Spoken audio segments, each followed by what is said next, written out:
لە هەرجێکم بینەرانی گەلی کوردستان سڵێمەتان لێبێ خۆشحاڵمە ئێوارەیە گەرما و گەرمتان پێشکەش دەکەم. باسنەکانی هەڵبژاردن لە عێراقدا دەستنیشان کران جگەل لە پارێزگای کەرکووک بە درێژای ئەمڕۆ کۆبوونەوەی ئەنجومەنی نوێنەرانی عێراق بوو بەڵام هیچ دەرەنجامێکی ئەوتۆی نەبوو. دیارینەکردنی بازنەکانی هەڵبژاردن بە تایبەت لە پارێزگای کەرکووک لە چەندین ڕەهەندەوە تەماشا دەکرێت. دیارترینیان پرسیینەتەوەیە لەو پارێزگایەوە کەمکردنەوەی دەنگی کورد یاخود لاسەنکردنی دەنگی کووردا لەو پارێزگایە کە لە کۆی ئەوەڵ بژاردنانێک کە لە پارێزگای کەرکووکدا ئەنجام درراوە کورد دەنگی یەکەمی هێناوە. سەرڕاوی کە لە دوایین هەڵبژاردننی ئەنجومەنی نوێنەرانی عێراق پارتی دیموکراتی کوردستان هەڵبژاردن لە پارێزگای کەرکووک بایکۆت کرد بەڵام کورد هەر دەنگی براوە بوو لەو پارێزگایانێدا. دیاریکردنی بازنی هەڵبژاردن دەبێت لە دەسەڵاتی کۆمیسیۆن بێت و کارێکی ئیداری تەماشا دەکرێت یاخود مەسەلەکە فراوانترە و پەیوەستە بە نفوزی سیاسی و پرسیینەتەوەیەوە ئەگەر بەتایبەت لە کەرکووک بڕوانین. لە پارێزگەکانی دیکە ئەو دابەشکاری کە کراوە هێندەی کەرکووک گەرمە و کێشەی نەبووە. بۆچی ئەمە بۆ جۆرە لە کەرکووکدا هەڵوەستەی لەسەر دەکرێت. دوو چاودێری سیاسیم لەگەڵدایە. بەڕێز ڕێبوار محەممەد لە ستۆدیۆ لەگەڵمدایە بەخێر بێت. هەروەها بەڕێز شێرزاد سەمەد لە پارێزگای کەرکووکەوە لەگەڵمدایە. جەنابیشت بەخێر بێت. بەڕێز ڕێبوار لە جەنابەوە با دەست پێ بکەم معنی بۆچی بۆ جۆرە دابەشکردنی بازنەکانی هەڵبژاردن لە پارێزگای کەرکووک دوا دەخرێت؟ بەڵێ زۆر سپاس بۆ میوانداریتان. پێم خۆشە ئێمە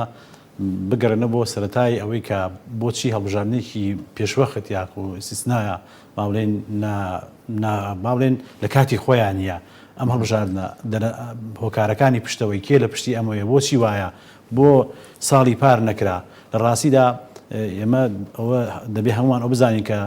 باڵێن بڕیار لە چارەنووسی عێراق و حکومداری لە عێراقا لە دەرەوەی عێراق بڕیارە درێ ئەویش کە ئەمریکایە کە بە درێبانی باڵێن بە پشکی شێری هەیە لە بڕیاردان و گۆڕانکاری لە عێراق بۆ هۆی ئەوەی کە خۆی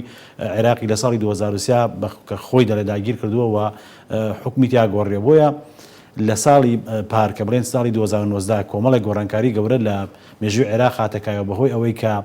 دوای پاشەکشی ئەمریکا لە عێراق و باڵێن شەڕی داعش کۆمەڵێک گۆڕانکاری هاتە پێشەوەی کە هێزەکانی سەر بە ئێران لە ساحەی عێراقا نفوزێکی گەوریان پیا کرد و چ لە پەرلەمان و چ لە بواری ئیداری حکوومەت و هەروەها لە سەربازی سیاسی و ئەمنیەوە تا ڕادەیەک نزیک بوونەوە لە کۆنتترۆڵی عێراق. بۆیە ئەمریکا ئەم دۆخەی پێ قوبوڵ نەکرا و کەوتە ئەوەی کە ئەم باڵێن ئەم پێکاتەیە ئەم شێوازەیە ئەم ستایلە لە عێراق بگۆڕێبەوەی کە لەگەڵ ئەوەی کە با بڵێن سەرۆکوەزیرانی عێراق بەڕێز عادل عەبدولمەهدی بە سەرپەرشتیاری قاسم سولەیمانی لەگەڵ وڵاتی چین عەقدێکی 400 میلیارد دۆلاریان کردووە. ئەمە بۆ خۆی یعنی دەستبردبن بوو بۆ بەرژەوەندیە باڵەکانی ئەمریکا و هێڵی سووری تێپەڕان کە بەوەی کە نفوزی عێراق بباتە ژێر هەژمونی چینەوە و ئەمە لەیان ئەمریکاوە قابلی قوبوڵ نەبوو. هەر دوای هەژدەیدا کە ئیتیفاقی کرا یەکسەر چەند ڕۆژێک دوای ئەوە ڕاپەڕین و با بڵێن خۆپیشاندان لە عێراق دەستی پێ کردو و ساحەی عێراق خەڵکاتنە سەر شەقامەکان. ئەم خاتنی خەڵکە ئەمە یعنی نانڕاستەخۆ ئەمریکا بوو هاتە سەر شەقام و ئاشکرا بوو حکومەتی عێراقی پاشەکشە پێکرد با بڵێن هەڵوەشانەوە و استیقالەی پێکرد دواتر لە مانگی 12 یا قانونی هەڵبژاردنەکان گۆڕا بەڵام لەسەر داوائیری ئینتیخابیەکان هەری کێشە بوو. ئەگەر بێت و لە ساڵی پارە ئەو ئامانجەی ئەمریکا یەکلایی بکرایەتەوە هەر لە ساڵی پار با بڵێن هەڵبژاردنەکانەکە بەڵام بەهۆی ئەوەی کە هەم با بڵێن ئامانجەکەی ئەمریکاوە بوو کە ینی ئەو شێوازە ستایلەی لە ڕووی سەربازی و سیاسی و ئەمنی و حکومداریەوە نەیتوانێت وەکو ئەوەی کە ئەم مەسری بیگۆڕێت بۆیە هەڵبژاردنەکان دواکەوت. ئێستا ئەم هەڵبژاردن پێشوەختە ئامانجی ئەمریکا ئەوەیە کەوا سیستەمی حکوم و ئەو هێزانەی کە هەیمەنیان هەیە با بڵێن بیان گۆڕێ وا بکا کە دڵخوازی خۆی بێتەکایەوە. ئەوەی ئەنجامی با بڵێن هاتنی ئەم دابەشکاری پارێزگاکانی عێراق بۆ 83 بازنە ئەمەش با بڵێن یەکێکە لە ئامانجەکان و یەکێکە لە وەسیلەکانی ئەوەی کە ئامانجەکەی ئەمریکای پێبێدەدی کە ئەوەیە کە ئەو هێزانی کە سەر بە ئێرانن با بڵێن پەکیان بکەوێەوە پاشەکشە بکەن و دەسەڵات چ لە پەرلەمان و لە چ حکوومەت و دواتریش دەساتە سەربازەکانی ئەم گەڕانەوە مێژوویە بۆ ساڵی ڕابردوو چ پەیوەندێکی باڵبژاردننی پێشوەخت و ینی با پرسی دیاریکردنی بازنەکانی هەڵبژاردن هەیە بە شێوەیەکی گشتی لە پەیوەندیەکەی ئەوەیە کەوا بەو شێوەیە دەتوانێت ئەو هێزانی کە سەر بە ئێرانن لە ساحەی سیاسی عێراق بکاتەرەوە چۆن ینی ئامانجی ئەم هەڵبژاردنەوە ئامانجی دیاریکردنی ئەم فرەبازنەی ئەوەیە کە یەکەم هێزە کوت لە گەورەکان وەکو تەنانەت لە چەند ڕۆژی ڕابردوو دەوڵەتی قانون نوری مالیکی و هەروەها هادی عامری و با بڵێن هێزێکی تر پاشەکشیان کرد نەچۆن ناو پەرلەمانەوە لە کاتی کۆبنەوەکانە بۆچی یەکێ لە ئامانجەکانی ئەم فرەبازنەی ئەوەیە کە ئەو هێزە گەورانە پاشەکشە پێ بکات هێزە بچووکەکان و خەڵکی سەربەخوا بێنە پێشەوە ئەمانش دڵخواز و ینی پەسەندکراوی لایانی ئەمریکان بۆیە ئەو بەو شێوەیە دابشکراوە ئەو ئەحزابانە دەنگەکانیان پەرتەوازە بێ و ناتوان سەرکەون و بەڵام حیزب بچووکەکان پێچەوانەیە ئەم ڕایان هەیە بەڕێز ڕێبوار دەڵێن ئێستاش هەیمانەی حیزبە گەورەکان بم شێوازی دابشکردنی بازنانەدا هەر دیارە بەپێی ئەو با بڵێن بەدواچونای من کردومە لە با بڵێن بۆ مناتقە عشایریەکان زیاتر ئەو ڕێنا ڕاستەکە خەڵکی با بڵێن ئەوانەی کە عشیرەتگەری زاڵە بەسەریانیان نفوزی هینیان عشایریان هەیە زیاتر ئەو بەو شێوە ئەڕواینا بە پێچەوانەوە ئەو هێزە گەورانە دەنگەکانیان پەرتەوازە بێت لەو ناوچانەوە ناتوان دەنگەکانیان کۆکەنەوە هێزی ئەو هێزە بچووکانە و خەڵکی سەربەخۆ دێتە پێشەوە چونکە شەقامی عێراقیش یەکێک لە ئەوەیە لە داواکاریەکانی شەقامی عێراقی ئەوەیە کە نەمانی محاسسە و تائیفیە کە زاڵە بەسەر دەسەڵاتی عێراق بۆیە ئەم فرەبازی زۆر باشە بەڕێز ڕێبوار وەڵامی پرسیارەکەت نەدامەوە ینی بۆچی لە پارێزگای کەرکووک بەم جۆرە دواخرا بەڵێ لە پارێزگای کەرکووک دیارە بەداخەوە کورد بە درێژایی مێژوو نەیتوانێ بە شێوە سەلیم و ڕاستەقینەکە تەعامل لەگەڵ پارێزگای کەرکووک بکات و بە تایبەتی لە 2023ەوە و لەو ڕۆژەوەی کە حکوومەتی ئەمریکا عێراقی داگیر کردووە من لە توێژینەوەیەک خوێندەوە لەسەرەوەی کە با بڵێن ڕێچکەی ڕێگەی چارەسەرکردنی دۆخی کەرکووکی دیاری کردو کە چۆن کەی و چۆن بگرێتەوە سەر کەرکووک و چۆن کورد تەعاملکە لەگەڵ لایەنەکانی ترا کە دەڵێت ئەمە خاکی کوردستانەوە دوو لایەنی تریان لەگەڵ کورد و تورکمان و دەبێت ئەم کورد با بڵێن دەسەڵاتیان لەگەڵا بەش بکە و هاوکاریان بێت تا ئەو ڕۆژەی تورکیا و ئێران دەکەوێت بەلایەکە هەر با بڵێن پێشنیارەکەی بەڕێز مامجەلال کە 32 لەسەر ئەساسی ئەو با بڵێن توێژینەوەی وەزارەی دیفاعی ئەمریکا بوو بەداخەوە ئێمە نەمانتوانی سرنجی تورکمان و عەرەب بەلای خۆمانە ڕاکێشین بۆی کە پشتیوانمان بن و لە کاتی خۆی کە وەزعی ڕۆژهەڵاتی ناوەڕاست ئەگۆڕێ و تورکیا و ئێران کەم بەلایەکە ئەو کاتەی کە کەرکووک کە دێتەوە سەر هەرێمی کوردستان نەمانتوانی تا ئەم دەقا ئێمە با بڵێن تورکمان و عەرەب بەلای خۆمانە ڕاکێشین و خواستەکانیان و دڵنیایان بدەینێ و با بڵێن مافەکانیان دابینکەین بۆیە گەشتنی ئەو دۆخەی کە ئێستا ئەوان لە با بڵێن لە کورد دەترسن و لە هەموو لەحزەی لە مەترسیان هەیە کە کورد بیان سڕێتەوە و دەریان بکە و مافەکانیان پێشەکە بۆیە ئەو سێ تائیفە ئەو سێنەتەوە کە لە کەرکووکان بە ئاسانی ڕێناکەون جگە لە با بڵێن خودی خۆیان و هەروەها ئەجەندای دەرەکیش لە پشتیانەوەی کە ناهێڵێت بە ئاسانی ڕێکەون بۆیە تا ئێستا ماوەتەوە و آخر پێشنیار کە ئەوەی عەرەبەکان و کورد تا ڕادێک نزیک لێکەوە بەڵام بەرەی تورکمانی کە ئەرشە ساڵحی با بڵێن سەرۆکیانە پێشنیاری ئەوەی کردو کە 4 بازدە ئینتیخابی لە کەرکووکە دابندێەوە یەکێ بۆ کورد بۆ عەرەبێک بۆ تورکمانەکان و یەک بازنەیش هاوبەش بێ بۆ هەمولای بەڵام ئەمە قابلی قوبوڵ نییە و پەرلەمانی عێراقیش تەسەوور ناکەم دەنگ لەسەر ئەمەدا بۆیە ئەگەر بێت و ڕێنەکەون پەرلەمانی عێراق بە زۆرینا ئەم با بڵێن یەکلایی بازنەکانی کەرکووکەوە کەرکووک حاڵەتێکی تایبەتی هەیە و بنلانەیەکی سیاسی ئەو پرۆژەی تورکمانەکان هەر تورکمانەکان پشتیوانی دەکەن لە ناو کەرکووک بیا لە دەرەوە یاخود حیزبی سیاسی دیکەش هەیە پشتیوانی ئەوەندەی من با بڵێن بە دوچوون کرد و تێگەشتومێتە ناب تورکمانەکانە عەرەبەکان لە کوردەوە نزیکن زۆر باشە بەڕێز شێرزاد سامەد چاودێری سیاسی کە لە کەرکووکەوە لەگەڵماندا سلااو لە تۆ ژەمەوێت سەرنجی تۆش وەکو کەرکووکێ بزانم لەسەر دواخستنی دیاریکردنی بازنەکانی هەڵبژاردن لە کەرکووک زۆر سپاس سلااو ڕێزم بۆ سەردەمبینەرانی تەلەڤیزیۆنی گەلی کوردستان و بۆ میوانە بەڕێزەکان کاک ڕێبوار دیارە مەسەلەی کەرکووک کە لە هەموو چێشمە کێشە سیاسیەکاندا لە چەند ساڵی ڕابردوودا ئەبێ بە نوقتەی نیزاع لە نێوان سەرجەم کوت لە سیاسیەکان بۆ زۆر مەسەلەی ڕابردوو ئێمە ئەگەر بەبیری خۆمانی بێنینەوە بۆ زۆر مەسەلە لەسەر زۆر مەسەلەی عێراق ڕێکەوتن هەیە تەنها لەسەر کەرکووک نەبێ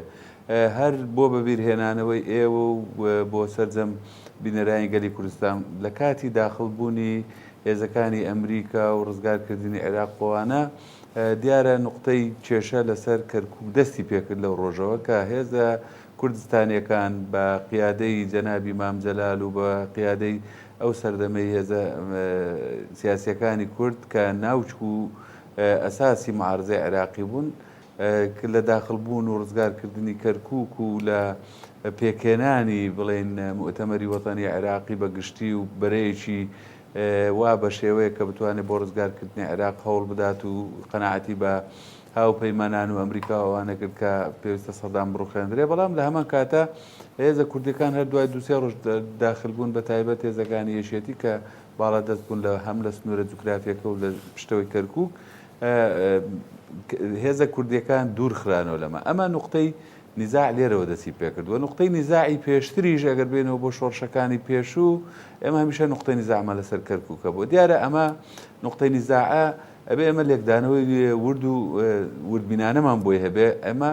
کەرکووک لە ڕوئیای سیاسی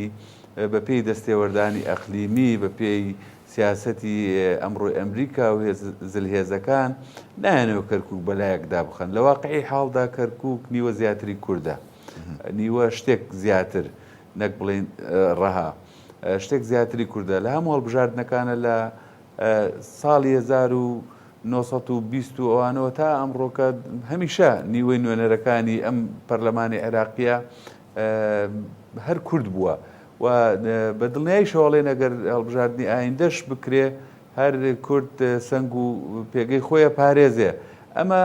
لە لای نارەکانی ئێمە لە لای بەتایبەت تورکمان و عەرەبەکان جێگەی مەترسیە بۆ عەرەبەکان بە پێوە زیندایی کە لە پشتیانەوە بە تایبەت سوننەکان دەیانەوێ وا پیشان بدەن کە کەرکووک عێراقیە و کەرکووک بە عێراقی بمێنێتەوە و کەرکووک کوردستانی نێوەوانە تورکمانیش خۆتان نەزانن ئەزیندای دەرەشی بە تایبەت تورکیای لە پشتەوەیە بەڵام لە واقعی حاڵدا کوردیش ئەوە واقعەکە ئەوەیە کە نیوە زیاتری کووردە ئێستا چێشمەچێش و ململانەی سیاسی لەسەر دابشکردنی بازنەکانە بازنەکان بۆچی عەرقەڵی تێکەوتووە ئەوەی من ئاگادار بووم بە دواتچوونم بۆ کرد بێ و لێ و نزیک بم لەسەر هیچ شێوازێک لە شێوازەکانی دابشکردنی بازنەکان چ بە شێوەی شەتر و کە کەرکووک لە دوو بەرە چەمی خاسە ئەیکا بە دوو بەشەوە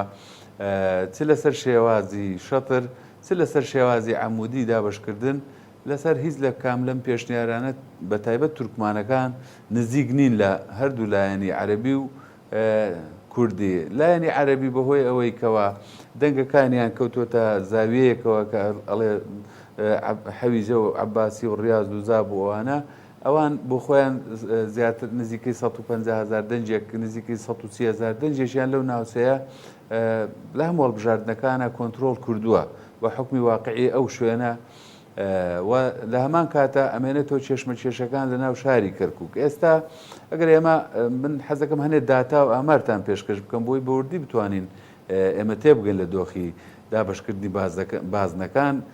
دروست بۆ جوابی پرسیارەکەتان ئێمە لە کەرکووک ئەگەر هەڵبژاردننی 2021 ئەنجام بدرێ 1,073,000 کەسر بەشداری ئەو هەڵبژاردنە ئەکات بە موالیدیە نوێیەکانەوە لە هەمان کاتە ئێمە 43 ناوەندی هەڵبژاردنمان هەیە لە ناو ئەو 43 ناوەندە 315 بنکەی هەڵبژاردنمان هەیە ئەمانە بە شێوەیەک دابەشبوونەوەکو باسم کرد ئێمە گەربێن لە تەمەشا بکەین دوو بز پردێ شوان قەرە هەنجیر ڕەحیماوە فەیلاق ئیمام قاسم ئازادی شۆڕجا ئیمام قاسم ئەمانە هەمووی بڵێ و نەڵێ ئێمە ناوچەی کوردنشینە یعنی کورد ناوچەیەکی داخراوی بۆ دەنگەکانی خۆی بۆ کورسیەکانی خۆی هەیە کە کەس ناتوانێت چێشمەچێش و ململانەی لەگەڵ بکە لە هەمان کاتی شاگرد تەمەشای عەرەب بکەین وەکو پێشتر ئاماژەم پێکرد ناوچەی حەویجە و زاب و ڕیاض و عەباسی و بەشێک لە ڕەشاد و خێدە و ئەوانە بۆ عەرەب تەقریبەن یەکلا بۆتەوە ئەمێنێتەوە سەر تورکمان بۆچی بنەبێ ئەو نقطەی ڕوون بکەمە بۆچی تورکمان کێشەیە تورکمان لە ناو مرکزی شارزایدەن لە بەشێک لە تازە خورمات و بەشێک لە داقوق لە پردێ لەوانە دەنگەکانیان بڵێن تەکوینی دەنگەکانیان پێکاتەی دەنگەکانیان دابەشبوونی دەنگەکانیان دابش بۆ بەسەر ئەم ناوچانەیە نازانی چۆن چارەسەری ئەم کێشەیە بکەی ئایا تۆ بێی لەسەر محاسەسەی ئەوەی دەنجی تورکمان لەکوێیە بازنەکانیان نزیکەیتەوە لەیەک و ناوەندەکانیان نزیکەیتەوە لەیەک و بازنەیەکیان بۆ دروستکەی یان بێی بە شێوازە معمولیەکەی کە لەسەر زەم عێراقا کام قەزا لە کام ناحێ نزیکە و کام ناحێ سەر بە کام قەزایە و کام ناوچە نزیک بە کام ناوچێت تۆ نازانی چۆن چارەسەری بکەیت کامیان باشترین بژاردەیە بۆ چارەسەرکردن بەڕێز شەرزاد باشترین بژاردە بۆ چارەسەرکردن دوو پێشنیار تا ئێستا لە بەردەسایە و گفتوگۆکان لەم کاتێک کە ئێستا ئێمە قسە ئەەکەین گفتوگۆ لەلایەن نوێنەرانی پێکاتەکانی ئێمە و تورکمان و عەرەب و هەم پێشتر بەردەوام بۆ وەفدی لایەنی عەرەبی سەردانی مەڵبەندی کەرکووکیان کردووە نزیک بوونێ لەیانەوە و لە بەغداژ ئێستا هەواڵانمان چێوانەی پێویستن باڵبژاردن چێوانەی پێویستن بە بەرنامەی سیاسیەوەوانە چێوانەی پێویستن بە هەر مەسلەیەکی تر لە کۆمیسیۆن و لەوانە هەمویان لە کۆبوونەوە ئیشی بەردەوام کاری بەردەوامدان بۆەوەی لەسەر یەکێک لەو ئۆپشنانەی کە باسمان کرد بگەنە ڕێکەوتنێک بۆی بتوانن ئەم کەرکووکش تێپەڕێنلەوە ئەگەر لە حاڵەتێکە هەر نەگەنە ئەنجام ڕەنگە ئەو دوو ئۆپشنە بچێتە ناو پەرلەمانی عێراقیەوە ئەمڕۆ یاسبێ ئەمڕۆ بڕیارە مەوعد هەیە لەسەر ئەوەی کە کۆبوونەوەی پەرلەمانوانە لەسەرەوە بەردەوام بێ نازانم تەجیل کراوەیان نە لەم دەقە و سەعاتەیە زۆر باشە بەڵام ئەگەر هەر نەگەینە نەتیجەیەک پێویست بەوا کات کە ئەو دوو ئۆپشنە بچێتە ناو پەرلەمانی عێراقەوە و بتوانین باشترین ڕێگەچارە بدۆزینەوە بۆ دەربازبوون لەم ئەزمێ و بتوانین بەرەو بەڕێز شێرزاد ئاماژەت بەوەدا ژاردنێک بێ کە بتوانین کاری لە پرسی کەرکووکدا دوو زۆر مامەڵەکردن هەیە یەکیان ئەجێندای دەرەکیە چ تورکمان و چ عەرەبی سوننە هەیەە لە بەرامبەرشدا ئەجەندایەکی واقع حاڵە کە کورد پشتی پێبەرسووە پرسیارەکە ئەوەیە واقع زاڵ دەبێ بەسەر ئەو ئەجێندایانەدا لە کەرکووک یاخود بە پێچەوانەوە ئەوەی لە ڕابردووە ئێمە بینیمانە واقعی دەنگدەر ئێمە گەر بتوانین حیزبە کوردستانیەکان بتوانین قیادەی سیاسی کورد بتوانێت نزیکیەکی هەبێ پەرتەوازەیی نەبێ لێک نزیک بن لەسەر مەسلەی کەرکووکەوانە ئەتوانین بڵێن واقع زاڵە بێ بەڵام ئەگەر پەرتەوازەیی بەردەوام بێ ئەگەر ئێمە دوور بین لە یەکتری ئەگەر ئێمە نەتوانین دەنگدەری خۆمان تێبگەێنین نەتوانین وەلای نیشتیمانی بگەڕێنەوە بۆ مەسلەکان ڕەنگە هەندێک مەسلەی ترزاڵ بێ بەڵام لە واقعی حاڵدا ئێمە ئەنجامەکان قسە ئەکات ئەنجامی هەموو هەڵبژاردنەکان من بەڕقم یعنی ئەگەر 89,000 دەنجی هێناوە عەرەب لە هەڵبژاردننی ڕابردوو تورکمان 83,000 دەنجی هێناوە بە بەراورد بە دەنجی کورد هەڵبژاردننی 2014 210,000 دەنگ زیاتری هێناوە لە هەڵبژاردننی 2010 بە واقع سەپێنراوە خراپە و ئەمنی کە بەسەر کووردا سەپێنرا 183,300 دەنجی هێناوە کورد ئەتوانین بڵێن کورد باڵادەستە لەم شارە واقع ئەوەیە کە ئەمە خاچی کوردستانە واقع ئەوەیە کە دەنگدەری ئەم شارە بڕوا ناکەم دەنگدەرێکی ئێمە بتوانێت نکۆڵی لەوە بکە کە دەنگ بە لیستی کوردی بداتوانە بەڵام ڕەنگە پەرتەوازەیەکە بێگەر و پەرتەوازەیە ڕێک بخرێتەوە گەر ئەو زۆر باشە لەی خیتابی سیاسی کوردی بۆ کەرکووک یەک خرێ سەرکەوتنیشی زۆر باش لە پێشمانە زۆر باشە بەڕێز ڕێبوار دیاریکردنی بازنەی هەڵبژاردن لە دەسەڵاتی کۆمیسیۆنە بابەتێکی ئیداری تەماشا دەکرێت یاخود پرسەکە لەوە فراوانترێ و حیزبە سیاسەکان بیر لە نفوزی سیاسیەکەنەوە بەتایبەت دەگەر باز لە کەرکووکەی نەک تەنها نفوزە سیاسەکەشەیە بەڵکو پرسەنەتەوەیەکەشەیە بەڵێ لە ڕاستیدا وەکو بەسەوە کەرکووک دۆخێکی تایبەتیەوە چارەنووسی با بڵێن نەتەوەکانی پێوەبەسراوە کەرسێ نەتەوەکە لەوەیە و ئەم هەڵبژاردنش لە عێراقا جیاواز لە 2023 تا ئێستا هەڵبژاردنێکی جیاوازە لەبەر ئەوەی کە کوتلە گەورەکان لە مەترسیدانوە دەبێت دۆخی عێراق گەر ئەم هەڵبژاردنە پێشوەختە دۆخی عێراق نەگۆڕێت کەواتە هیچ ینی گۆڕانکاریکی نەکردە بۆیە هەموو دەترسن لەوەی کە با بڵێن لە چارەنووسی خۆیان بۆیە بە ئاسانی بە کۆمیسیۆن یەکلایی ناکرێت بەڵکو دەبێت پەرلەمان کە نوێنەری هەموو گەلە شەرعێت بەو با بڵێن چارەسەرانەدا بۆیە بە قەنەعەتی من هەر لە ڕێگەی پەرلەمانشەوە دەبێت وە ئەوەندەی من زانیاریەک دەستکەوتووە کە لە بەدا چوونەکانمان بۆ دۆخی کەرکووک و عێراق کە هەوڵێک هەیە کە لە نێوان کوتلەی بیناکە هێزەکانی سەر بە ئێران لەگەڵ کورد ڕێکەون لەسەر ئەساسی ئەوەی کە ناوچەکە با بڵێن چارەنووسی بازنەکان بە قازانجی کورد هەموو کورد نەک تاکەلایەنێ لە ناو کووردا یەکلایی بێتەوە لە بەرامبەردا لە هەڵبژاردننی داهاتووە کوردن بەس ئەو کاندیدە بدا کە لە کوتلەی بینایە و سەر بە هێزەکانی ئێرانە بۆ ئەوەی کە ینی وەکو با بڵێن ئەوان پشتیوانی کورد بکەن لە کەرکووک بە قازانجی کورد ئەوانش لە داهاتووە دەنگ بە ئەو نوێنە بدەن کە ئەوان یەکەن نازانم تا ئەوە تا چەند سەر ئەگرێت و ئەمریکا بەوە ڕازیە بێت یانە بەڵام هەوڵێکی واشەیە و بەپێ ئەوەش کە عەرەبەکان نزیکن لە کوردۆ لەو قەنەعەتام کە ینی شتێک بەدەستەوەدات بابەتەکە بەڵێ. خازانجی کورد لە کوێ هەڵبژاردنانەی کە لە پارێزگای کەرکووک ئەنجام درراوە ینی کورد براوە بووە ترس هەیە لەوەی کە کورد ئەم جارە ئەو پێگەیە بەدەست نێنێتەوە ئەگەر ئەم بازانە بە قازانجی کورد نشکێتەوە باڵێ بەدڵنیایەوە چونکە لە ئێستادا سەلەکەوەی بە قازانجی کورد بشکێتەوە باشە یاخود واقعی کەرکووک هەڵگیرێتەوە لەسەری ئێمە بمانەوانێت کەرکووک شارێکی کوردستانیە بەڵام بە واقعێن کە دوو نەتەوەی تر کە عەرەب هاتوونەتە کەرکووک و تورکمانش لە سەدەمی دەوڵەتی عوسمانی و هاتوونەتە ئەو شارە لەگەڵمانە ئاژین بۆیە ینی هەمیشە ئێمە مەترسیەکەمان ئەوەیە کە ینی با بڵین چارەنووسی نەتەوەیمان یا چارنووسی کەرکووک ینی هەمیشە پارێزرا بێ وە 100 ساڵی ڕابردووی شۆڕش و تێکۆشانی خەڵکی کورد لە پێناوی گەڕانەوەی کەرکووک و پاراستنی ناسنامەی کوردبوونی کەرکووکا بۆیە ئێمە هەمیشە دەترسین وە لە پیلانی ئەقلیمی و هەروهانە خۆیش بۆیە ینی ناکرێت ئێمە دەسەوەسان دانیشینەوە دەبێت هەموو هەوڵێک بدەین بۆی کە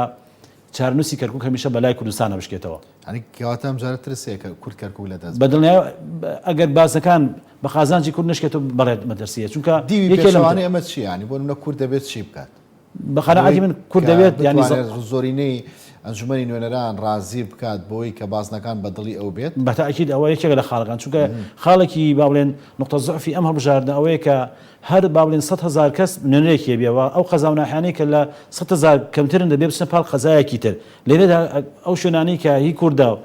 با بڵێن یا زۆرینەی تورکمانی عەرەبی تیا و کورد کەمینەیە ئەو دەنگەکانی کورد دەفەوتێت بچێتە پاڵ قەزایەکی تورکمانیە قەزایەکی عەرەبنشین لەو کاتا کورد ینی دەنگەکانی دەفەوتێت کۆ هەر نەبێت و کۆتایی بە چارنووسی دێ لەو قەزا و لەو شوێنە جوگرافیە کە ئەسڵەن کوردستانیشە بۆیە دەبێت کورد هەموو ڕێگاکان بگرێتە بەر بۆی ئەمە سیاسەتە و سیاسەتشکار لەسەر نەتیجە کرێت تۆ لە نەتیجە چی ئەبەیتەوە ئەبێ هەموو هەوڵێک هەموو زەمانەتێک هەموو ئیتفاقاتی بکات لە پێناوی پاراستنی ناسنامەی باڵێن کوردبوونی کەرکووکە زۆر باشە بەڕێز شێرزاد ینی مەترسی تەنها لە کەرکووکە لەم دابەشکردنی باسنانەدا یاخود مەترسی لەسەر کورد هەیە لە تەواوی ناوچە کوردستانەکانی دەرەوەی هەرێمی کوردستان لە دابەشکردنی بازنەکان لە پارێزگای سەلاحەدینیش بازنە دابەشکراوە لە دیالەوە لە نینەواش ئەوەی لە نینەوە ڕوویداوە ڕێکەوتنی لەسەر کراوە من شتێکم بینی لەسەر بازنەکان بۆ نمونە گوێڕ و مەخمور ئەوانە لە پاڵ یەکن لە یەک بازنەدان ڕەنگە لەوێ واقعی حاڵ هەر ئەوە بێت دەنگەکان لەو شوێنە بەو شێوە بێش سنجار و ئەو شوێنانش کەوتنتە ناو بازنەیەکی ترەوە ڕەنگە ئەمە واقعی حاڵ لە وێنانە حکوم بکە ئەمێنێتەوە سەر کەرکووک لە کەرکووک ئەگەر هێشتا بازنەکان یەکلایی نەکراوەتەوە ئەگەر بەو شێوازای کە لە هەردوو شێوازەکەی کە پێشتر ئاماژەم پێدا شێوازی یەکەمیان کەوەیە باکووری ڕۆژئاوا بکرێت بە بازنەیەک یعنی شمالی غەرب باشووری ڕۆژئاوا بکرێت بە بازنەیەک باکووری ڕۆژهەڵات بکرێن بە بازنەیەک ئەمە نزیکبوونەیەک لە نێوان کورد و عەرەبدا هەیە ئەمە مەترسی لێرە مەترسی لەسەر کورسی و دەنگەکانی کورد کەمترە بەڵام ئەگەر بێتە سەر ئەوەی کەوا چێشمەچێشەکە بە شێوەیەک تەداخڵاتە بێ و سیاسەتی تەڕدیە هەبێ بۆ ڕازیکردنی تورکمانەکان شێوازێکی نەخوازرا و یا ناڕێک لە معمولی لەسەر هەموو پارێزگاکان هەڵبژێردن ڕەنگە و کاتە یان دەستێک کە بێ یا مەبەستێک کە بێ تێپەڕێندرێ بەو شێوازەی کە بە زیانی کورد کۆتایی پێبیان وەکوتم سیاسەتی تەڕدیەی کە ئەوەی پۆل برێمەر کردی چە ئەوەی 32 بە 32 ئەوانە ئەگەر بێتە سەر ئەو مەسەلەیە ڕەنگە بیانوێت تەوازنێک لە نێوان کورسیەکانی کووردا دروست بکەن ئەگەر ئەویان زاڵ بێ ئەویان بەڕاستی ئیسحافە بە حەقی کورد چکە دەنجی کورد لە چوار کورسی زیاتر ئەگەر بیانوێ دابەشیکەنە سەر چوار بە چوار بە چوار بە شێوەیەک بازنەکان ڕێکخۆن بۆی ئەنجامەکە بەو شێوەیە بێت چکە هەر بۆ بەبیری هێنانەوەی هەموو لایەک ئێمە پێشتر قسە لەسەرەوە کراوە کە ئەنجامی هەڵبژاردنەکان کاریگەری نەبێت لەسەر باڵا دەستی دێز و لایەنێکی سیاسی بە تەوافق ئیش بکرێت لە کەرکووکە ئەم حاڵەتان ئەم دوو حاڵەتەیە من بۆ دەشتی نێنەوە ئەوانە ئەوەی ملا حەزەم کردووە شتێکی ئەو تویتیان نییە کە زیان بە هەندێک مەسەلە بگەێنێ ڕێکەوتنی لەسەر کراوە لە مەسلەی تکریت و دووز و ئەوانە ئەوە هەموو کاتێک ئێمە زەرەرمان پێگەیشتووە چکە واقعی حاڵ لەو سنوورە ئێمە تەنها دووس خوورماتومان هەیە بە شێوەیەک لەسەر تکریتە ئەویش تێکەڵەیەکە لە هەموو لایەنەکان دەتوانین بڵێن زیاتر لە نێوان کورد و تورکمانە ڕەنگە لەوێ کورد مەغدور ببێ بە پێی بۆچوونی شخصی خۆم بەڵام لە کەرکووک ئەگەر حاڵەتەکە بە واقعی یان بە قانونی و بە یاسایی بڕاتە ڕێوە یان وەفدی مفاوزمان بتوانێت بە جوانتر ئەمەنجەکانی پێکێ ئێمە دەتوانین بڵێن پارێزگاری لەو نیوە زیاتری دەنگەکان و کورسیەکانی خۆمان بکەین بەڵام ئەمەش هەر لە هەمان کاتە واقعی کەرکووکی نەگۆڕیوە چ لە ڕابردوو ڕەنگە بۆ ئایندەش نەتوانێت واقعی کەرکووک بگۆڕێ بۆ هەندێشت تەنها مەسلەی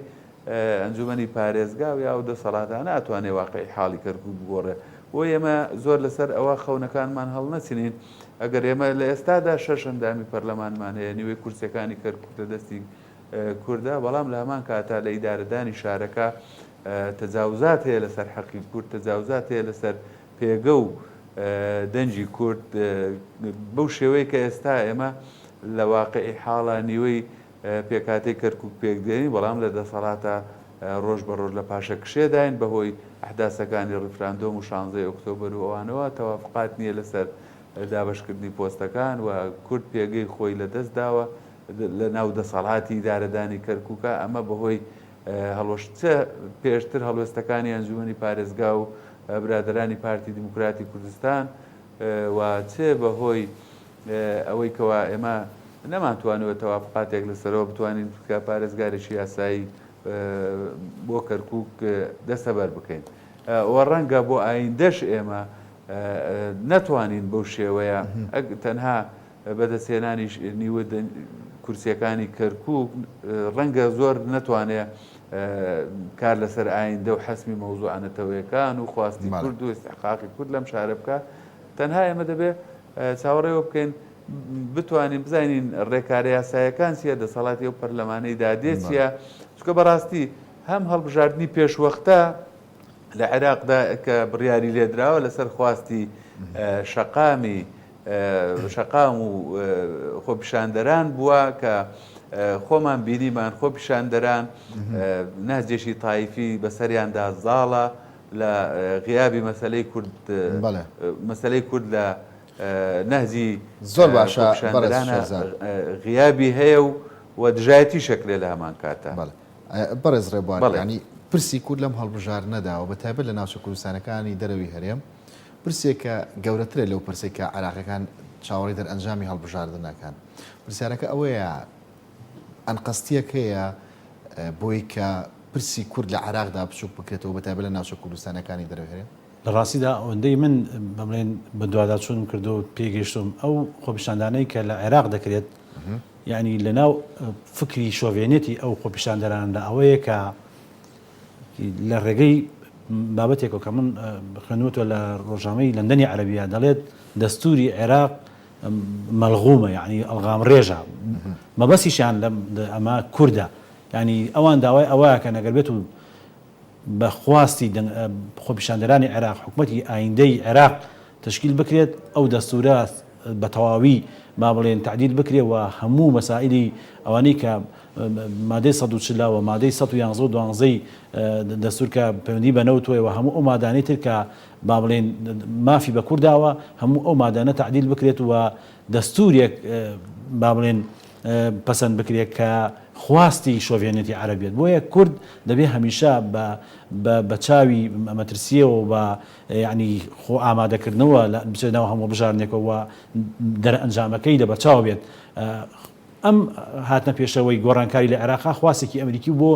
با بڵێنکردنە دەرەوەی هێزەکانی سەر بە ئێران بەڵام لەناو ئەم گۆڕانکاریانەدا ئەو هێزانەی کە شۆڤێنیست و با بڵێن پەڵێنداوە بە ئەمریکاوە و دژی ئێرانن لە ئەوانش ئەجێندای تایبەتی خوانێ واگە لە ئایندە دەسەڵات بگرن دەست لە ڕاستیە نەک ناوچە کوردستانەکان بەڵکو دەرەوەی هەرێم بەڵکو هەولێر و دووەکو سێمانیش لە مەترسیا بێ بۆیە کورد دەبێت زۆر بە حەزەرەوە بە ئاگایەوە هەموو هەوڵێکی با بڵێن چوارچێوەی نێودەوڵەتیا بێ و هەرێمایەتیە بێ و ناوخۆی بێ و لە ناو کەرکووکشا بێت هەموو ڕێگا بگرێتە بەر بۆی کە بتوانێت ینی ئایندەی لێوە دیار بێ و دەستکەوتی گەورە بەرزەوار بۆچی ینی کە باز لە هەڵبژار نەکرێت زۆرترین سەرنجی تۆ لەوە بوو کە ویستە ئەمریکەکانە دەتەوێت زاڵ بێ بەسەر ینی ویستی شعبی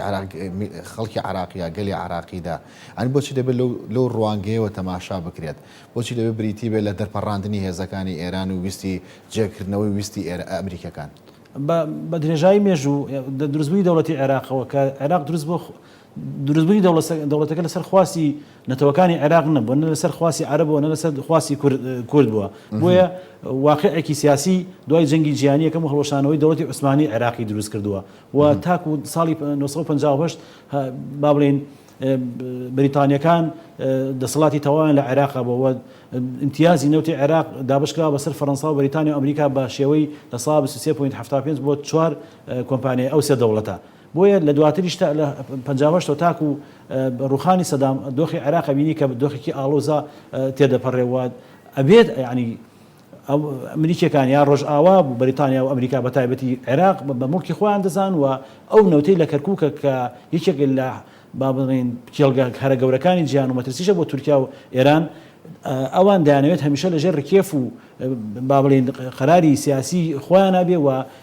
هەموو بڕیارێک لای ئەوان بێ. بۆیە ئامادە نین ئەجەندای دەوڵەتێکی تری وەکو ئێران لە عێراقا جێگەی بێتەوە و هەژمونیە بێت، چونکە بە زیادبوونی هەژمونی ئێران لە عێراقا با بڵێن بەرژەوەندەکانی ئەوانە کەوتە مەترسیە و ئەجەندای تر دێتە عێراقەوە کە لە هەوڵی ساڵی پارە کە ویستیان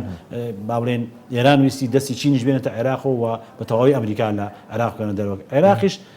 با بڵێن جەبهەی پشتەوەی ئیسرائیلە، ئەوە یعنی زمانی پاراستی ئیسرائیلەکە کە ئەبینین لە مسەلسی شنگالە کە حساسرین ناوچەی جیهانە کە نزیکە لە ئیسرائیلە بۆەوەی کە بۆ قەسفی ساروخی بۆ هەندێشت. بۆیە ئەمریکا دەیەوێت جەبهەی پشتەوەی ئیسرائیل با بڵێن زامن کاوە هەموو سەرۆکی ئەمریکا کە دێتە سەر حکوم دەبێت ئاسایشی ئیسرائیل پارێزراوە بێ لای. خاڵی دووەم وزەیە، خاڵی سێم ئەو قەرارە سیاسیان نامچە. بۆیە با بڵین ئەم دۆخەنە ئاسایە ئیسنایی کە هاتووە کاڵبژاردننی پێشوەختە ئەوەیە کە نابێت تا 4 ساڵی تەواوی ینی با بڵێن خۆلی پەرلەمانەکە تەواو بکە ئەم هێزانە سەر حکوم بن. بەلاچوو بە هەڵبژاردنێکی پێشوەخت ئەم هێزانە لەسەر ساحەی سیاسی لە پەرلەمان کۆتاییان پێ بێت، دواتر ئەو پەرلەمانی کە یێتە پێشەوە بە قانون ئەو هێزانە لە ڕووی بڵێن ئەسکەریەوە کۆتایی پێبێنە و لێرەدا هەژمونی ئێران با بڵێن کۆتایی دێت. هەژمونی ئێرانش کۆتایی دێت لە سووریاش، چونکە ئەمە هیلارە شیعەکە تێگەچێت دەچێتە بۆ سووریا و لێ بۆ لوبنان. بۆیە با بڵێن چقی با بڵێن بەرنامەی ئەمریکا بۆ گۆڕانکاری لە ناوچە و گەڕانەوەی هەیمەنەی خۆی لە بەغداوە و لە عێراقەوە دەست پێکاوە. بۆیە هەڵبژاردننی پێشوەختیشی کردووە بە بەرنامەیەک بۆ کارەکانی. زۆر باشە. بەڕێز ڕێبوارانی کێشەکانی عێراق لە بازنەکانی کەرکووک زیاترە. پرسیارەکە ئەوەیە لە بەرامبەر ئەو کێشە زۆرانی کە لە عێراقدا هەیە بیر لە بازنەکانی کەرکووک نەکەنەوە و بە ئاسانی و بێ گوێدانە داواکاریەکانی کورد تێپەڕێنرێت. بە دڵنیاییەوە ئەمریکا نایەوێت کورد لەم دۆخە زەرمەند بێت. بۆچی؟ لەبەر ئەوەی کە ئێمە بمانەوە نەمانەوێت، ینی ئێستا ئەمریکا لە عێراقدا با بڵێن حکوومەتی عێراقیا پەرلەمانی عێراق لە 100% لە خواست و دڵخوازی ئەمریکانیە و ئەو لایەنشی کە با بڵێن هێمن بەرامبەر ئەمریکا و لە سەنگەری دژی بەرژەوەندەکانی ئەوانین بەشێک کووردە و ئەوە لای سونیەوە بەشێک لە شیعەکانیشی تایە. بۆیە بە قەنەعەتی من ئەمریکا ناوێت لە هەڵبژاردننا کورد زەرمەند بێت، چونکە بۆ پەرلەمانی ئایندە پێویستی بە کووردەوە ئەو ئامانجانەی کە ئەوێک لای کاتەوە لە عێراقا وەکو چۆن لە پەرلەمانی عێراق بڕیایدا بە دەرکردنی ئەمریکا و کورد تاتە دەرەوە لە پەرلەمان دڵنیا بە بۆ ئایندەش پێویستی بە کووردەوە نایەوێت کورد لاواز بێت. ئەگەر کورد خۆی کارێ نەکا کە ینی لاواز بێت. واتە کورد خۆی توانێت ئەو بابەتە پێچەوانە کاتەوە بێتەوە بە پرسی سەرێکی لە ناو ئەنجومەنی نوێنەران. من بەسەکەم ڕوون بوو لەسەرەوەی کە ئەنجومەنی نوێنەران ینی بیر لە کورد نکاتەوە نەک ئەمریکا ناتوانێت ئەنجومەنی نوێنەرانی عێراق بیر لە کورد نکاتەوە، چونکە ئێمە بمانێوانێ وتمان بڕیاردان لە چارنووسی عێراق و ئیدارەدانی عێراق لە دەرەوەی عێراق بڕیای لەسەر دێت. چ لە ئەو هێزانی سەر بە ئەمریکان ئەو چی هێزانی سەر بە ئێرانن. دەبێت کورد لێرات تێگەشتنی بۆ دۆخەکە واقعەکە بێەوە بتوانانی هاوسەنگێک ڕاگرێ و بە قازانجی خۆی بابەتەکە بشکێنێتەوە. زۆر باشە. بەڕێز شێرزاد ینی کورد دەبێت چی بکات؟ وەکو ڕابردووە حیزبە بەجیا بیر لە کارەکانی خۆی بکاتەوە یاخود کە هەڵبژاردننی ئەم جارە دوو جار جیاوازی تایە. یەکەم لیست نییە لەسەر ئاسی تاکەسەوە ئەو بازنانەشە. کورد چۆن ئەبێ پرۆژەیەکی هەبێت؟ بەڵێ من لە قسەکانی پێشوش ئاماژەم پێدا ئێمە لە واقع حاڵی کەرکووکە دوای 3 ساڵ لە ئەحداسەکانی ڕفراندۆم و 16 ئۆکتۆبرەوانە بۆچی ئێمە دۆخی کەرکووکمان نەتوانی بگەین لەسەر دۆخی کەرکووک نەمانتوانی بگەینە چارەسەر. لە سەرەتا پرسەکە گەرمتر بوو بەوەی کە پارێزگارێک کورد دابدرێ لە کەرکووک، بەڵام وەک ئاماژەم پێکرد ئەنجومەنی پارێزگا کە بەشی نیوەیان چێ لە برادرانی یەکگرتوو بەشێکیان واسە لە برادرانی پارتی ئەوە بوونیان توانی بێنەوە بۆ کەرکووک و هەرجارێ بە بیانوویەک یا بە هەر جۆرێک لە جۆرەکان ئێمە ئەم قەزەیەمان لەدەستدا ئەوەیان بەسەر چوو. هاتەوە سەر کاتی هەڵبژاردننی 2010 لە هەمان کاتە پارتی دیموکراتی کوردستان بەشدارێکی ئەوتۆی نەک بەشداری نەکردووە، حیزبە سیاسیەکانی تریش پێگەیان بەهۆی بە هەر هۆیەکەوە بێ پێگەیان بەو ئەو هێز و توانایەنی ئێمە چەند هەزار دەنجێکمان لێ لەدەست و ئەوەی ئەبیندرێ لە واقعی کەرکووکە تەنایەکێتی نیشتمانی کوردستان لەسەر کەرکووک و لەسەر دۆسیی کەرکووک لەسەرەوانە کارەکا بەجددی لە بیرتانە کاتی پێکەنانی حکوومەتی هەرێم یەکێک لە مەرجەکانی یەکێتی نیشتمانی کوردستان یەک پاکێجی بوو لەسەر مەسەلەی کەرکووک. ئێمە بۆچی لە کاتی گفتوگۆکانمان لەگەڵ بەغدادا کەرکووک خاڵی گفتوگۆ نیە لەسەر کێشەکان، تەنها بودجە و پێشمەرگە و موسە و ئەو مەسەلانە دێتە گۆڕێ. بۆیە کورد کەم تەرخەمی هەبووە لەسەر ئەم دۆخی کەرکووک بەگشتی، سەرکردایەتی کورد کەم تەرخەمی هەبووە لەسەرەوە. بۆ ڕاستکردنەوەی ئەو کارانە، بۆ ڕاستکردنەوەی ئەو هەڵانە پێویستە کورد زیاتر لە کەرکووک ململانەی حزبی و دەستکەوتی حزبی وانە لەبەر چاو نەگرێ، چکە ئێرە چێشمەکێشێکی کێشەی نەتەوەییە، کێشەی ئەقلیمیە و سیاسەتی دەولی تەحەکوم لەسەر ئەم شارەکە. ئەگەر پرسیار لە من بکەی بۆچی دۆخی کەرکووک تا ئەمڕۆکە بەم شێوەیە ماوەتەوە یان بۆچی لە هەموو هەڵبژاردنێک لە تێپەڕاندنی یاسایەک لە هەموو مەسەلەکانە کەرکووک ئەمێنێتەوە بۆ دوا چارەسەر، ئەمە سیاسەتی تەرزیە. کاک ڕێبوار زۆر چووە ناو عمقی سیاسەتی دەولی لەسەر مەسەلەکان، چ لەسەر حکوومەتی عێراقی، چ لەسەر هەموو دۆخەکان. من هەموو ئەوانەی کاک ڕێبوار باسی کرد لەسەر عمقی سیاسی، عمقی استراتیجی، چه ئەمریکا چه ئێران و تورکیا و ئەوانە خۆیان لەسەر مەسەلەی کەرکووک ڕوئای جیاوازیان هەیە، دەیانوێت دۆخە بەو شێوە بە سیاسەتێکی سەرجێ لێرەیە جێبەجێ بکەن. لە هەمان کاتیشە ئەوەی کەوە کێشە گەورەکەیە کورد خۆیەتی یەک دەنگ و یەک ڕیز و یەک هەڵوێست نییە لەسەر مەسەلەی کەرکووک. بۆیە دەبینی دۆخی کەرکووک هەرچەند من ئەوەی ئێستام لە حەزەیەکەم لەسەر مەسەلەی بازنەی هەڵبژاردنەکان وانە کێشەیەک نییە لە نێوان لایەنە سیاسیەکانە چۆن بێ، بەڵام ڕەنگە کە چوار ڕۆژی تر بچینە ناو ئەمەلەی هەڵبژاردنەوە لە ساڵی ئایندەدا ئایا پارتی دیموکراتی کوردستان چۆن بەشداریەکە یا ناکە، هەمیسان بایکۆتیەکە، ئایا کورد بە یەک لیست و یەک دەنگ ئەوە بێت لە شوێنەکان، ئایا لە بازنەیەکی مەحدود کە پێویستەکە دەنجی کورد بۆ فڵان کاندید بێ، ئایا کاندیدێکی تری لایەنێکی تر قوت نابێتەوە دەنگەکانمان لێ بفۆتێنە لەو نێوانەدا دەنجی نەتەوەکانی بەرامبەرمان زاڵ بێ. ئەمە دۆخی کورد خۆی لە کەرکووکدا پەیوەندی نێوان هێزە سیاسیەکان کاریگەریەکی زۆر گەورەی هەیە لەسەر چارەنووسی کەرکووک و کوردیش لە گەمەی سیاسەتی نێودەوڵەتیدا ئەبێ جوانتر گەمە بکە، جوانتر بتوانێت ئیش بکات لەسەر مەسەلە سیاسی و استراتیژیەکان بتوان. کورد تا ئێستا دابەش بووە بەسەر ئەو یاریانەیە، بووە حکوومەتی هەرێم استراتیژیەک و ڕێیەکی ڕوون و ئاشکرای نەبووە، یا باشتر بڵێن سەرکردایەتی سیاسی کورد دابش بۆتە سەر بازنەکان، بەشێک لە تورکیا و نزیکۆ لە تورکیا و لەو بازنە ململانێ لەسەر عەفرین و لەسەر ڕۆژئاوا ئێمە ڕوئای جیاوازمان هەیە، لەسەر ئێران و پەیوەندی ئێمە و ئێران ڕوئای جیاوازمان هەیە، لەسەر پەیوەندیمان لەگەڵ تورکیا ڕوئای جیاوازمان هەیە، لەسەر پەیوەندیمان لەگەڵ هێزە سیاسیەکان بە حکمی ناوچەکان جیاوازیمان هەیە، زۆنەکان بەرژەوەندی جیاوازیان هەیە، نقاتی جیاوازی زۆرە هەباڵ. زۆر باشە. بەڕێز ڕێبوار، ئەمێ دوای سەرنجی بەرنامەکە لە تۆ وەربگرم. دەوترێت ئەم فرە بازنەیە نەخشەی سیاسی و حیزبی لە عێراقدا دەگۆڕێ. بابەتێکی ئاساییە لە کەرکووکیش بیگۆڕێ، یاخود دەمان هەیە کەرکووک جیاکەینەوە لەمە؟ دیارە دۆخی کەرکووک بەوکو باسن لە دۆخی تایبەتە لە باڵێن لە عێراق بەگشتی ئەگەر باڵێن ناوچەکانی شیعە بە هەر چۆنێک بێ هەر شیعەیە، یعنی هیچ کاریگەریە لەسەر دۆخی تایفی و شیعە ناکە، یا بڵێن منتیقە سونیەکان بە هەمان شێوە و هەولێر و دووهۆک و سێمانی هەروەها. بەڵام لە کەرکووکە ئەگەر بێت و ئەم فرە بازێ بێتە هۆی زەرەنگاردن بە نەتەوەیەک کەواتە دۆخەکە یعنی بڵێن بە زەرەری ئەو لا ئەشکێتەوە